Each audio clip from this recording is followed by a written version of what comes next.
If you've ever enjoyed that sweet, soulful sound from artists like Eric Johnson or the Allman Brothers or Jerry Garcia, that's the major scale that you're loving so much. A lot of guitarists ignore the major scale. They think it's baby's first scale. It's just for classical music and nursery rhymes. But that is absolutely not true. And in this lesson, I'm going to show you how much fun it can be to rock out and improvise with the major scale if you know what you're doing. Our first step is to get familiar with this scale shape. And if you watch the last lesson, this shape should look suspiciously familiar. I highly recommend you do watch that other lesson because everything we're doing here is going to build off of what we learned there. To keep things simple, this shape generates major scales. So wherever we start, that's what major scale we're going to get.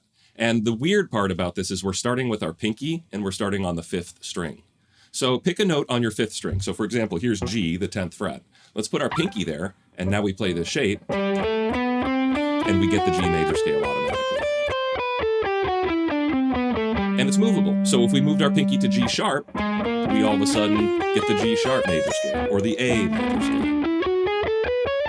So now you can play any major scale in history. And with that knowledge, what I want you to do is download the free G major jam track that we're going to be using for this lesson. The link is below in the description. And like I said, it is totally free. But if you're supporting these lessons through Patreon or through my site memberships, I've also made this 2-page PDF which summarizes the most important parts of this lesson. Once you've got the jam track, turn it on, get your fingers ready to play in G major, which means we're going to do the shape on the 10th fret, and do exactly what I taught in the last lesson. Go up the scale, go down the scale, repeat yourself, do scale patterns, let some notes ring out, and just get your hands messy. I want you to just experiment before I tell you what to do. I want you to get familiar with the flavor and the tastes of the G major scale. And most importantly, I want you to get familiar with the tempo. I've set things up pretty quickly here. So about as fast as most people can downpick, that's how fast I've set this up. So if I play the scale in downpicking, 2, 3, 4, and back, I think most guitar players with a lot of practice can get that speed going just with down picking. If you can already do that, learn to alternate pick the same thing. 1, 2, 3, 4, and back. So to demonstrate, I'm just going to get messy now. I'm going to play up and down the scale, not a lot of thought of what I'm doing, playing around with different speeds, just kind of getting into it before I try to plan anything out. So the most important thing is staying on time. I'll count myself off. 1, 2, 3. Go up the scale and stop. Back down a little bit. And then maybe from the top. Some of those scale patterns we learned before, right? Slow stuff. Back to fast stuff. Right, so same techniques we learned before, just applied here to the major scale, and it already sounds good. We haven't even learned anything advanced. Now that your hands are dirty, your next step is to find the chord tones of G major. This is the G major scale, but the notes of the G major chord are extremely important. You've seen the G major chord, and it only has 3 notes, believe it or not. It only has the notes G, B, and D, and we can find those notes extremely easily right here. We have G, B, and D, and then here's G, B, and D again. So this shape is a major arpeggio shape. It creates major chords. So we get the notes of G major just by knowing that shape, which means we also know the notes of any other major arpeggio. So here's moving my finger to A. I start my pinky on A. I get the notes of an A major chord. Here's the notes of a C major chord. So move this shape around. Today, we're only using it right here in G, but outside of this lesson, practice it in different spots. And what I'd like you to do now is start playing through the G major scale on your guitar, but really stop on these chord tones and listen to how nice it sounds when we take all of these notes and we stop and really focus on those chord tones. It sounds wonderful, right? And this is your first kind of goal is don't worry about the jam track just now. On your own, just improvise some melodies that really focus on the G major scale, but more importantly, focus on the chord tones of the G major chord. Once you can do that, go back to the jam track and start messing around again and getting your hands dirty, but really focus on hanging out on those chord tones whenever you can. Those are your destinations. That's where you're trying to land. And what I want you to experience firsthand is that even though the chords are going to change in this jam track, we're going to have a G, we're going to have an E minor, we're going to have a C and a D. Even over those chord changes, these notes are still going to sound good. So this gets to one of the biggest questions guitarists have is they say, am I supposed to change, over every single chord? Am I supposed to play those chord tones? And the answer is maybe, but you don't have to. And I want to prove to you first that you don't have to. You can actually just get away with playing the G major chord tones the whole time, and they will still sound good over all of those other chords. Take a listen for yourself. I'm really going to be harping away on these G major chord tones. That's really all I'm playing is the G major chord tones. And it still sounds good.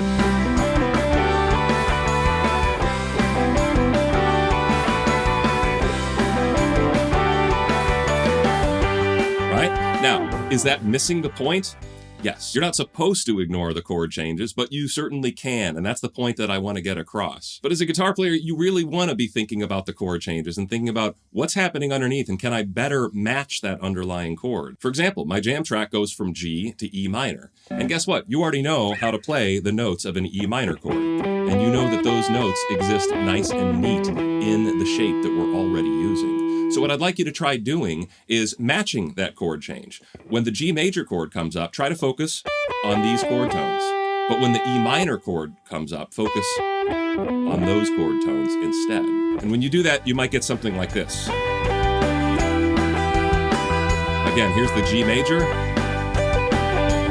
and then A minor. Now, there's other chord changes in this jam track as well. Like I said, there's a C major and a D major. And believe it or not, you can find the notes of those chords in our shape that we're working with. But we're not going to talk about that in this lesson. I don't want to give you too much. But I want to stress, you already know how to play the notes of a C major chord. And you already know how to play the chord tones of a D major chord because you know this movable arpeggio shape. So when those chords come up, if you wanted to be really fancy and move your hand up here to C major and move your hand up here for D major, that would be a great way to move your hands up in the middle of your improvised solos. You're kind of preparing those arpeggios ahead of time, and you know they'll sound good because it's just the notes of a C chord and the notes of a D chord. To demonstrate, here's our G major chord tones, and then E minor,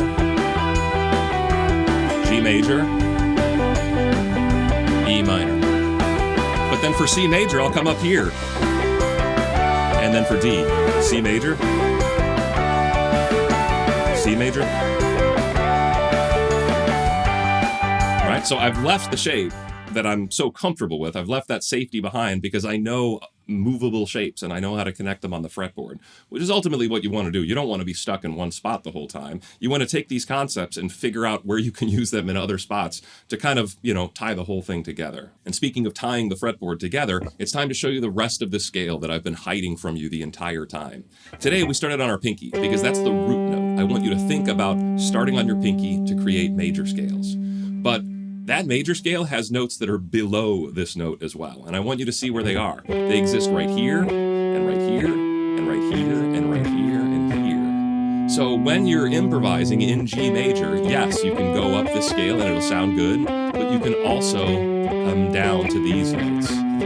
Except, I will say, when you're playing guitar solos, it's not common to spend a lot of time on those low, thick strings. Most guitar solos spend most of their time up high. And hopefully you see why I didn't start you off by learning this shape. This is kind of a confusing thing to look at, mainly because this first note isn't where we're thinking about our starting point. But the way we've structured things so far, hopefully you get the idea that this shape actually can be multiple scales. This shape could be a minor scale shape if you think of this note as the starting point, or it could be a major scale shape if you think of this note as the starting point. And now that we have this giant shape in place, we can once again do what we did in the last lesson, is find the pentatonic variation of what we're doing. Instead of playing the full G major scale, G pentatonic major sounds awesome. That really will give you that Allman Brothers sound that you're pretty familiar with. And all we have to do is remove a few of those notes and we're left with this shape, pentatonic major. And I want you to think of it as starting with this note on our pinky. If we put our pinky here and we play the shape up, we get G pentatonic major, which sounds wonderful. There's also some notes below the root that we have access to if we want. And hopefully you hear this is just a sweet sounding, kind of a country, almost very, very bright sounding scale. And it removes some of those dramatic colors that you get with the full major scale. So now go back to the G major jam track and try mixing both of these scales. Do a passage of just the G major scale. And then then switch to pentatonic major.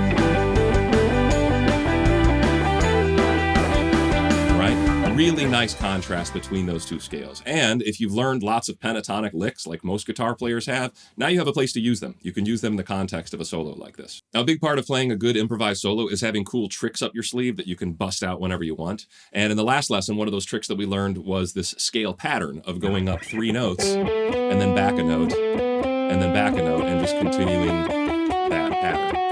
Here's another scale pattern for you to try. This time you're going to skip over a note completely, and then you're going to come back a note and skip over it. And then again on the way down. And these are both cool scale patterns to use in the middle of your improvised solos. But I really want you to think about adding rhythmic variety to your scale patterns. Instead of just blasting through them note by note, in the last lesson we talked about the importance of pauses, and that works great in the middle of a scale pattern. So what if we did...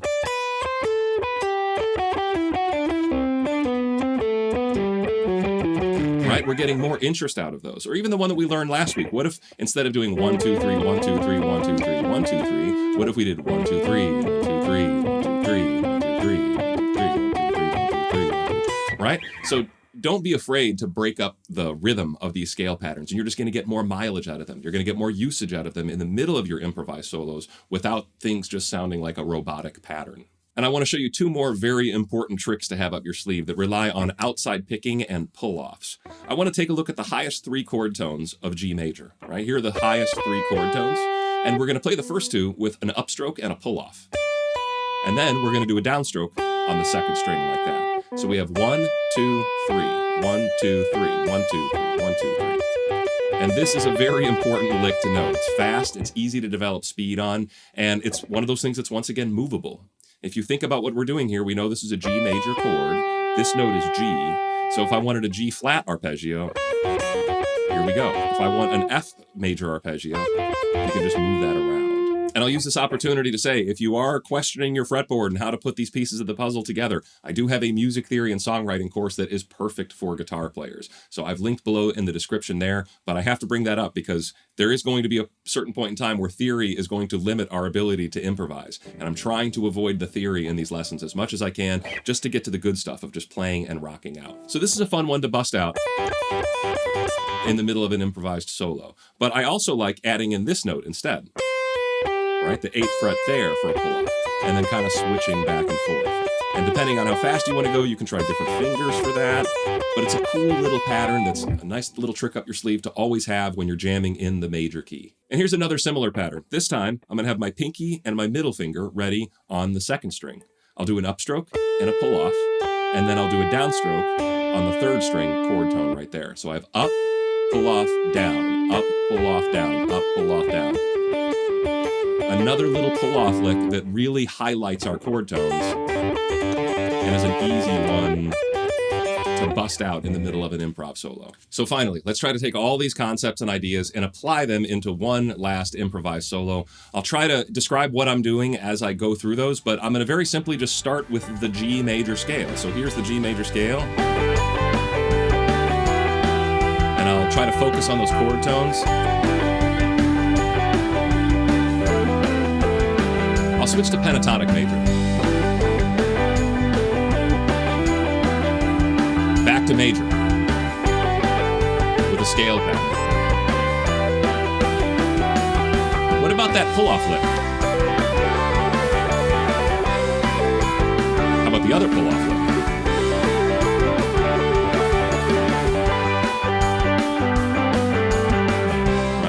So I can do this kind of stuff all day long. I really enjoy just, like I said, getting my hands dirty, playing things, even if it's not perfect. You stumble across a lot of cool phrases, and if you already have those tricks up your sleeve ready to bust out, you know, it never gets too boring because you've already got some things prepared for the listener. But there's still one mystery I haven't discussed. How can this shape be the G major scale and also be the E minor scale? And the answer is that every major scale has a minor scale inside of it, or vice versa. Every minor scale has a major scale inside of it. Those are called relative scales. And what you're seeing here is you're seeing how the E minor scale and the G major scale are related. They contain the exact same notes. The notes of G major and the notes of E minor are the same. So what's the difference if they contain the same notes? Well, hopefully by now you can kind of get the idea that the difference is what notes do we focus on? If we focus on these notes, then what happens to the sound we get? What does this sound like to you? I don't want to answer that question, but it has a sound, it has a feeling, it has an emotion. And the emotion that you get from that, which we call G major, is totally different than the emotion you get if you focus on these notes instead. These 7 notes, or I'm sorry, these 3 notes, if you focus on them, you get the E minor sound, which is just a marvelous bit of trickery, of music trickery, that within every single 7-note scale, you can say, oh, I'm going to focus on these ones and I'll get a different flavor. We call that one major. I'll focus on here. We'll call that minor. And there's other ones too. We have Dorian, we have Lydian, we have Mixolydian, we have Locrian. Those are the modes of major. So now you can actually work between 2 different modes, major and minor. And I would encourage you to explore the other modes on your own. I've got some great resources totally for free on this if you check out the playlist on my website. But I also will be explaining how those modal concepts apply to this single shape that we're working with here in this lesson. So hopefully you find yourself actually participating in some jam sessions soon and realizing what I've realized, that jamming is kind of the promised land. The whole reason we learn an instrument is to jam with other folks. If you enjoy this lesson, please thank my Patreon supporters and my site members for making it possible. Their donations are what allow me to make free lessons. You can join them over at the member section on my site or by visiting my Patreon. In either case, you'll have access to hundreds of videos that aren't available on YouTube and lots of charts and MP3s that I've made just for my students. So thank you for watching, and I'll see you next time.